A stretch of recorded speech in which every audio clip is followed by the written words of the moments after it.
안녕하세요. 신민철 목사입니다. 말라기 강의 두 번째 시간입니다. 오늘 강의의 제목은 사랑과 존경입니다. 사랑과 존경. 모든 관계에 있어서 가장 중요한 것이 바로 사랑과 존경일 것입니다. 특히나 부부 관계에 있어서는 더욱 그렇죠. 사랑과 존경이 사라질 때 바로 그때 그 관계는 깨질 수밖에 없습니다. 사랑과 존경, 그것은 서로에 대한 아름다운 갈망입니다. 우리를 향한 하나님의 마음이 그렇습니다. 우리를 사랑하시는 하나님은 우리에게 존중받기를 원하십니다. 지금 이스라엘은 예루살렘 성전을 재건한 지 100년이 흐른 시점입니다. 이제는 성벽도 재건해서 나라의 모양새를 갖추었습니다. 그 성벽을 쌓느라 금식기도도 했습니다. 그런데 왜 우리의 삶은 달라지지 않죠? 왜 우리의 형편은 달라지지 않죠? 이거 약속했던 것과 다르지 않습니까? 하나님께서 우리를 사랑하시는 거 맞나요? 이스라엘 백성들은 이런 생각을 하기 시작했습니다. 그리고 그런 생각 끝에 이런 생각마저 들게 됐습니다.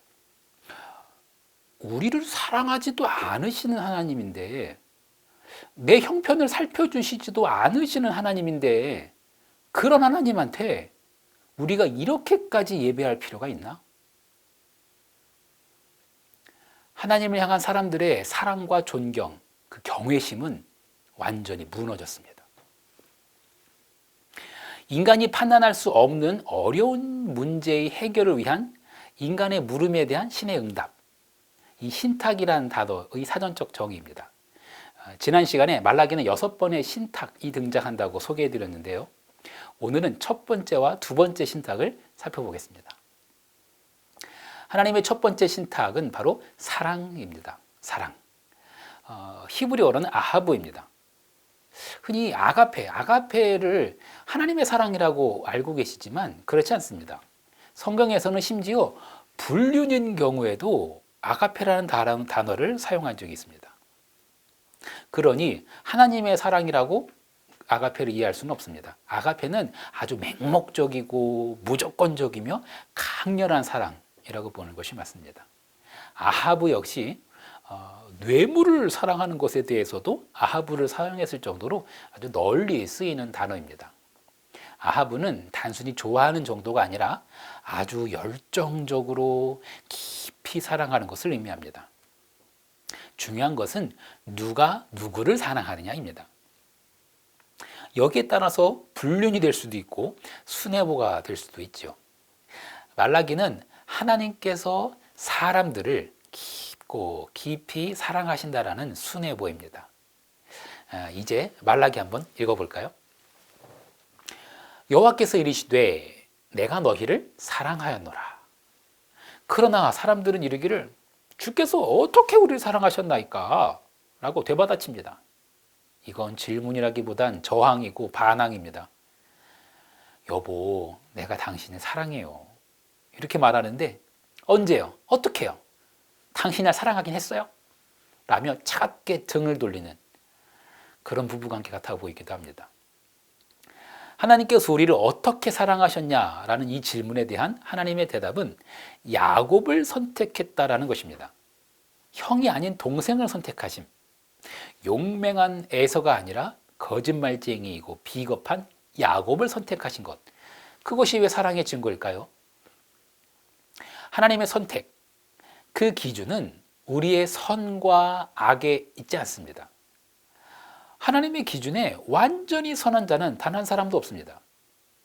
그래서 선과 악, 그것이 선택의 기준이 된다면 하나님의 선택을 받을 수 있는 사람은 아무도 없습니다. 훗날 이스라엘이라고 이름이 바뀐 야곱. 하나님께서 야곱을 선택하신 것은 야곱에게 선한 것이 있어서가 아닙니다. 하나님의 선택은 오로지 하나님의 절대적인 주권 안에 있습니다. 아무 자격 없는 자들을 향한 하나님의 선택, 그것이야말로 하나님의 사랑의 시작입니다. 하나님의 선택 그리고 사랑, 조금 더 살펴보겠습니다. 하나님께서 야곱은 사랑했고 에서는 미워했다는 것은 하나님의 택하심과 유기를 가리킵니다. 에서와 야곱, 그 이야기를 좀 돌이켜 볼까요? 팥죽 한 그릇에 장자의 명분을 팔아버린 것, 그것에 대해서 성경은 에서가 장자의 축복을 가볍게 여겼다라고 기록하고 있습니다. 그런데 이건 그저 대수롭지 않게 여겼다라는 그 정도의 의미가 아닙니다. 가볍게 여겼다라는 이 단어가 말라기에도 등장합니다. 하나님께 드리는 그 제사를 제사장들이 멸시했다라는 기록이 나오는데 그 멸시했다라는 단어와 에서가 장자의 명분을 가벼이 여겼다라는 단어가 같은 단어입니다. 에서는 특정 인물을 가리키기도 하지만 하나님의 선택과 사랑, 그것을 멸시하는 자들을 가리키는 것이기도 합니다. 그렇다면 야곱이 선택받을 만한 자격이나 조건이 있는 것은 아니었습니다. 야곱이 장자의 명분, 장자의 축복을 받은 것은 거짓말로 받은 것입니다. 이 사건 이후로 야곱은 집을 떠나게 됩니다. 그리고 자기보다 더 지독한 사기꾼, 외삼촌 라반을 만나게 되죠. 아들을 떠나보낸 어머니 리브가는 이후로 죽을 때까지 야곱을 보지 못하고 그렇게 죽습니다. 야곱이 도망쳐 나와 베델에서 돌베개 베고 잠을 자다가 꿈에서 천사의 사닥다리를 봅니다. 이게 낭만적으로 보이실지 모르겠습니다만 이 모습은 야곱이 철저히 버려지고 돌봄받지 못했음을 보여줍니다. 야곱의 주변에는 정말 아무도 없었습니다. 또한 그가 던져진 세상, 그 세상이 어떤 세상인지도 보여주는 장면입니다. 그 땅은 누구도 나그네를 환대하지 않는 차갑고도 메마른 땅이었습니다. 고대 근동의 문화에서 나그네를 환대하는 것은 매우 중요하고도 당연하게 여겨졌습니다. 만약에 나그네를 환대하지 않고 나그네가 노숙하게 된다면 그것은 그 마을의 수치로 여겨졌습니다. 야곱은 특정 인물을 이야기하기도 하지만 하나님의 도움 없이 살 수 없는 인생, 그리고 그 구원을 갈망하는 그 인생을 대변하는 것이기도 합니다. 하나님의 선택하심과 하나님의 사랑. 감리교의 창시자인 요한 웨슬리는 인간의 자유의지를 강조했지요. 그리고 장로교의 창시자인 칼빈은 하나님의 예정 그리고 선택을 강조했습니다. 어느 게 맞을까요? 하나님께서 우리를 붙잡으신 걸까요? 아니면 우리가 하나님의 손을 붙잡은 것일까요? 둘 다 맞습니다. 조명하는 각도가 다를 뿐입니다.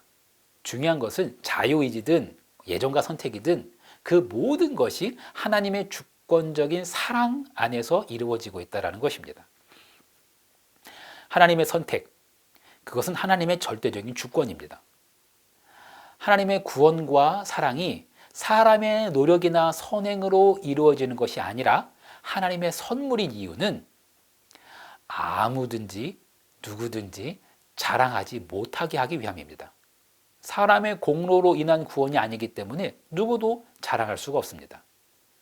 자랑할 수가 있는 것이 아니기 때문에 모든 사람은 감사해야 하고 겸손해야 합니다. 구원이 하나님의 절대적 주권이듯이 구원의 방식 또한 하나님의 절대적인 주권 안에 있습니다. 성경에는 잃었던 아들, 그 탕자에 대한 이야기도 있고 잃어버린 드라크마를 찾은 여인 이야기도 있죠. 렘브란트의 작품 탕자의 귀환입니다. 탕자의 귀환은 인간의 자유의지를 잘 보여줍니다. 세상에서 고생하던 탕자가 스스로 뉘우치고 제 발로 아버지의 집을 찾아옵니다. 이것은 분명히 본인의 자유의지가 담긴 것입니다. 잃어버린 드라크마의 비유는 어떻습니까? 이건 좀 다릅니다. 드라크마는 동전입니다. 자유의지가 전혀 없는 사물이에요. 그것을 잃어버린 그 여인이 찾아내는 것이지 드라크마가 저절로 굴러 나와서 주인 앞에 나타나지 않습니다. 돌아온 탕자의 비유와 달리 잃어버린 드라크마의 비유는 하나님의 예정과 선택에 대해서 강조한 비유입니다. 하나님께서는 말라기의 첫째 신탁, 그 마지막 구절에 그 에돔이 아무리 다시 성을 쌓을지라도 하나님께서 무너뜨리실 것이라고 말합니다. 에돔은 야곱의 형 에서, 그 에서의 땅입니다. 보시는 바와 같이 지금 그곳에는 유네스코에 등재된 세계문화유산 페트라가 웅장하게 서 있습니다. 페트라가 서 있는 땅 요르단, 이곳이 성경에서 말하는 에돔이라는 지역입니다. 무너지지 않고 페트라라는 멋진 성이 서 있어요. 에서는 특정 인물을 가리키는 것이 아니라 하나님의 선택과 사랑을 멸시하는 자를 대변한다고 말씀드렸습니다. 마찬가지로 에돔이라는 지역, 그 지역 역시 특정 지역이나 특정 종족을 가리키는 것이 아닙니다. 북이스라엘과 남유다가 멸망할 때 에돔은 그 모습을 방관하는 정도가 아니라 기뻐하며 조롱했던 자들입니다. 그 뿌리를 거슬러 올라가 보면 에돔은 이스라엘과 형제지간인 나라인데 나라가 멸망하자 그 나라를 잃고 도망하는 이스라엘 사람들을 붙잡아서 노예로 삼기까지 했던 자들이 바로 에돔 사람들입니다. 에돔은 특정 지역을 가리키는 단어이기도 하지만 하나님의 선택과 사랑을 멸시하고 더 나아가 형제의 고통함에 무정한 인간들의 모습을 가리킵니다. 첫 번째 신탁의 맨 마지막 구절, 그것은 하나님의 구원과 사랑, 그 사랑이 한이 없음을 말합니다. 하나님의 손이 미치지 않는 곳은 없습니다. 우리를 선택하신 하나님의 구원과 사랑은 시간과 장소를 초월합니다. 하나님의 택하심과 사랑을 멸시하는 에돔 같은 자들, 그들이 여호와의 구원을 아무리 조롱하고 핍박해도 결국에 하나님께서는 하나님의 섭리를 이루실 것입니다. 그래서 이스라엘 밖, 그 어디에서도 여호와께서는 높임을 받으실 것입니다. 오해가 없으시길 바랍니다. 하나님은 이스라엘만 구원하신 하나님이 결코 아닙니다. 이방 나라들은 지옥 뗄감? 아닙니다. 하나님의 구원을 멸시하는 이들을 하나님께서는 멸하실 것입니다. 하지만 하나님께 구원의 손을 내미는 모든 자의 손을 또한 잡으십니다. 내 사람 애굽, 내 손으로 지은 아수르, 다소 생소한 표현이시죠? 하지만 분명히 하나님께서 하신 말씀이며 이사야에 기록되어 있는 말씀입니다. 하나님의 구원은 모든 민족과 열방을 향합니다. 하나님은 이스라엘뿐 아니라 열방에서 높임을 받으실 것입니다. 첫 번째 신탁의 주제가 사랑이었다면 두 번째 신탁의 주제는 경외입니다. 경외. 그것은 공포와는 좀 다른 것입니다. 하나님을 두려워하라라는 말은 하나님께서 지극히 크고 위대하신 분이기 때문입니다. 성경에서 말하는 경외란 두려워하다, 무서워하다, 존경한다, 또한 경배한다 라는 뜻까지 담고 있습니다. 가정에서 아버지를 공경하고 세상에서 자기 주인을 공경하건만 하나님을 아버지라고 하고 하나님을 주님이라고 고백하면서도 하나님을 두려워하지 않았습니다. 하나님을 경외하지 않았습니다. 하나님을 바로 알고 있다면, 하나님을 진실로 사랑하고 있다면 하나님을 경외하는 것이 마땅하지만 사람들은 하나님을 멸시했습니다. 하나님의 제단에 더러운 떡을 올렸던 것입니다. 하지만 사람들은 자기들이 언제 그랬냐며, 자기들이 언제 하나님을 멸시했냐며 되묻습니다. 흠 없고 정결한 짐승으로 제사해야 하건만 사람들은 병든 짐승으로 제사했습니다. 오해하지 마십시오. 비싼 걸 드리라는 뜻이 아닙니다. 레위기에 나오는 제사법에 의하면 형편이 어려워서 양을 바치지 못한다면 비둘기 한 쌍 드릴 수도 있었습니다. 심지어 그것마저도 형편이 어렵다면 곡식으로 대신할 수도 있었습니다. 하나님께서는 그 중심에 여호와를 경외함이 있는지 그 중심을 보십니다. 사람들의 마음에는 하나님을 경외함이 없었습니다. 오죽하면 하나님께서 야 그거 너희들 총독한테 갖다 줘봐라. 너희들 총독은 그거 받겠느냐? 이렇게 물으십니다. 하나님께서는 차라리 이런 제사라면 이런 제사하지 못하도록 그냥 아예 성전 문을 닫아버렸으면 좋겠다라고까지 말씀하십니다. 말라기에서 말한 그 성전 문은 아닙니다만 지금 예루살렘에 있는 황금문, 아름답다고 해서 미문이라고도 하지요. 이 문. 예수님께서 나귀를 타고 입성하실 때 지나치신 문이라고 여겨지는 문이기도 합니다. 이 문은 여러 가지 우여곡절 끝에 지금은 완전히 막혀 있습니다. 1541년 오스만 제국의 술탄 술레이만이라고 하는 자가 완전히 막아버렸습니다. 단지 병든 제물 드리는 것, 그것만이 하나님을 멸시하는 것은 아닙니다. 21세기인 지금은 아예 제물로 제사를 하지 않으니까요. 그렇다면 지폐를 다리미로 빳빳하게 다려서 드리면 받으시고 구겨진 지폐로 드리면 하나님을 멸시하는 것일까요? 근데 헌금을 다리미로 다리는 그 중심은 정말 하나님께서 귀하게 보실 것입니다. 하지만 하나님께서는 그 헌금의 액수를 귀하게 보시지는 않습니다. 우리의 중심에 하나님을 사랑하는 마음과 이웃을 사랑하는 마음이 있어야 합니다. 더러운 재물을 드리는 것도 하나님을 멸시하는 것이지만 가난한 자를 학대하는 것 역시 하나님을 멸시하는 것입니다. 하나님은 그런 멸시를 받지 않으십니다. 예레미야는 요시야의 종교개혁으로 인해 다시 열린 성전 문 앞에 서 있었습니다. 예레미야는 다시금 성전에 들어가며 하나님을 예배하겠노라 라고 외치는 그 사람들을 향해서 이렇게 외쳤습니다. 이것이 여호와의 성전이라고 하는 거짓말을 믿지 말라. 충격적이지 않습니까? 이게 과연 성전 문 앞에서 외치는 선지자의 말 맞을까요? 예레미야가 왜 이렇게 외치고 있을까요? 하나님께 제사한다고 하는 자들, 그들이 이웃에게는 정작 정의를 행하고 있지 않았기 때문입니다. 고아와 과부를 압제하고 무지한 자의 피를 흘렸기 때문입니다. 하나님께 예배한다고 하면서 일상의 삶은 정의롭지 못한 삶을 살아가는 이들, 그런 자들이 모인 곳을 성전이라고 말할 수 없었습니다. 이것을 성전이라고 말한다면 그것은 거짓말입니다. 예레미야는 또 다른 거짓말에 대해서도 일갈합니다. 영접기도 했고 교회 등록카드도 썼고 헌금 많이 하고 봉사도 했으니 그래서 직분까지도 있으니 천국행 티켓 이미 확보했다는 말, 그거야말로 거짓말이라는 겁니다. 왜 그런 거짓말을 믿고 있을까요? 여호와를 경외하지도 않고 온갖 불의를 행하면서도 영접기도 했고 헌금도 했으니까 천국은 가고 싶다는 겁니다.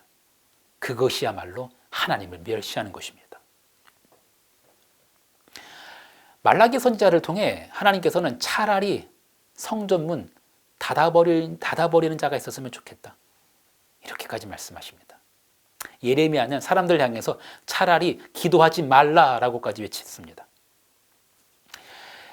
성전에 드나들며 하나님께 제사하고 경배한다고 하는 자들이 정작 뒤로는 온갖 불의를 행하고 심지어 다른 신을 경배하고 있는 그런 자들의 기도, 그것은 오히려 하나님을 괴롭히는 기도입니다.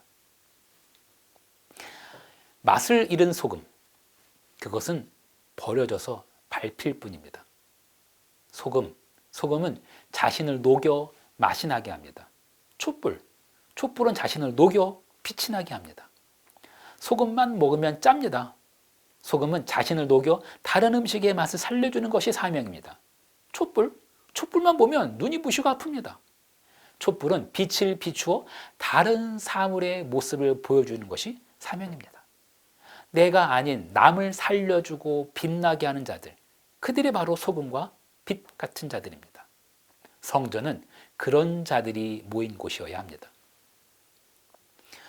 예수님께서 성전을 청결하게 하신 사건, 사람들이 돈을 바꾸고 비둘기를 팔던 곳, 그곳은 다름 아닌 이방인의 뜰이었습니다. 이방인들에게도 여호와 하나님께 나올 수 있는 공간을 마련해 주었습니다.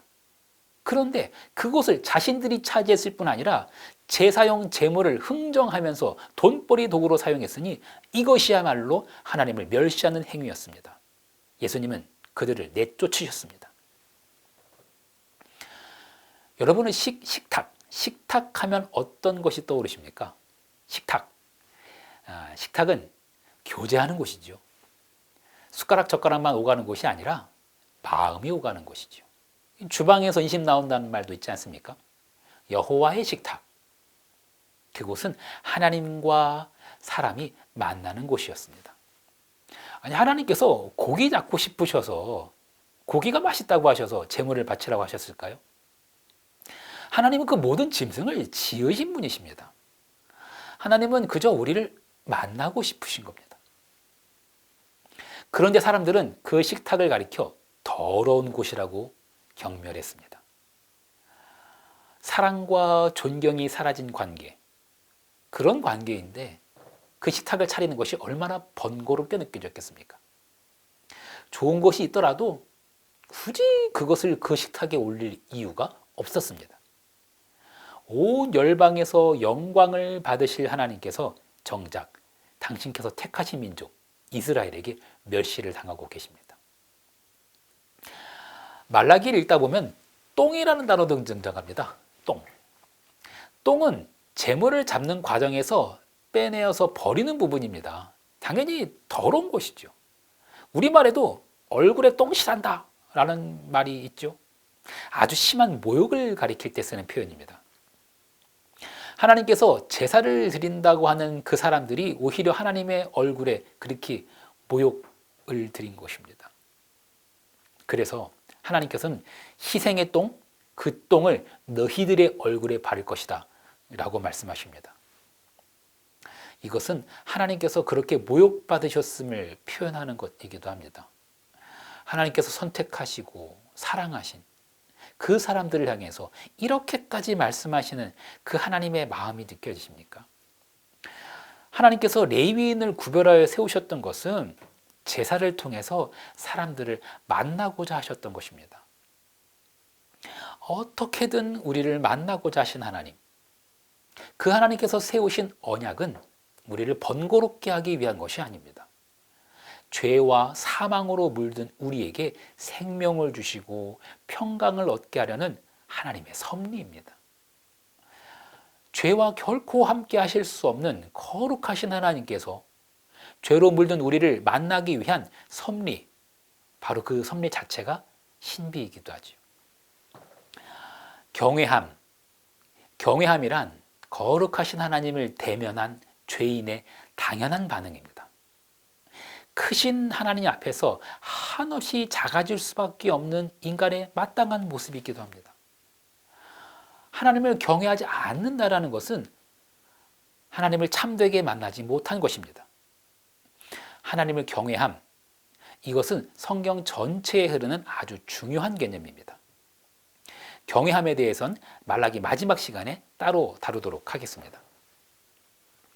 하나님의 두 번째 신탁은 제사장들을 향한 것이었습니다.